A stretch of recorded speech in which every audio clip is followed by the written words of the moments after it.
బాగా ఆకలి మీద ఉండి ఇంట్లో ఏం కూర చేయకపోతే ఎగ్ ఫ్రైడ్ రైస్ చేసుకుంటున్నాము.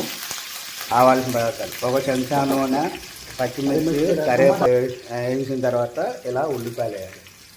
లో ఫ్లేమ్ మీద చేసుకోవాలి. లో ఫ్లేమ్ మీద ఇలా లో ఫ్లేమ్ మీద ద్వారా వేయించుకోవాలి.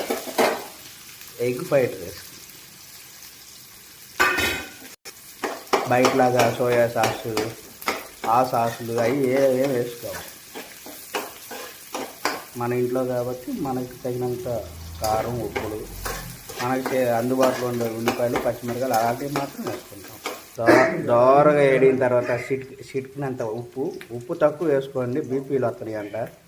పసుపు చిటికెడంత, కారం ఇవన్నీ వేసుకొని ఇది మా వంటగది ఇలా మచ్చటంగా నీట్గా పద్ధతిగా అవసరమైన సామాన్లు గుడ్డు బగలు పట్టాలి నీట్గా. తగినన్ని ఇలా తగినన్ని గుడ్లు తక్కువ కదా, యుద్ధం వల్ల గుడ్లు 3 రూపాయలకు వస్తున్నాయి. అందుకని ఎన్ని కావాలంటే అన్ని వేస్తారు వీళ్ళు, అంతే వీళ్ళు.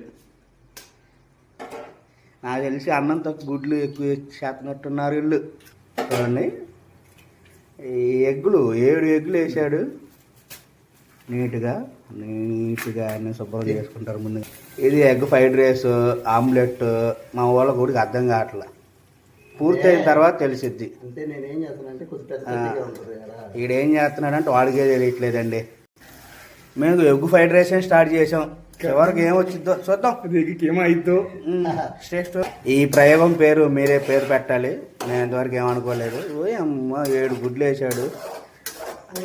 కడుక్కున్నాను, చెయ్యి శుభ్రంగా కడుక్కున్నాళ్ళండి. బుక్కి ఏం పెట్టుకోవాలి ఇంట్లో కాబట్టి శుభ్రంగా చేయగడుక్కొని గడ్డని అన్నం గడ్డని నీట్గా అలా చేస్తాను. ఇంగ్లీష్లో చెప్పాను, నీట్గా అలాగే చేస్తాను.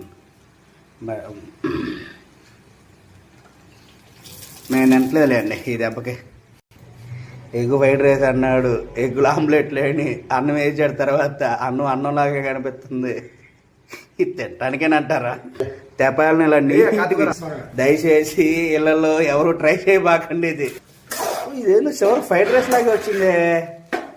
గుర్తుపడటానికి ఇలా మూతమే గరం మసాలా అని రాసుకుంటాం మేము.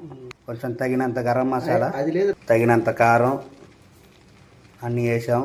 ఇంకా తింటమే అయిపోయింది. Bye friends.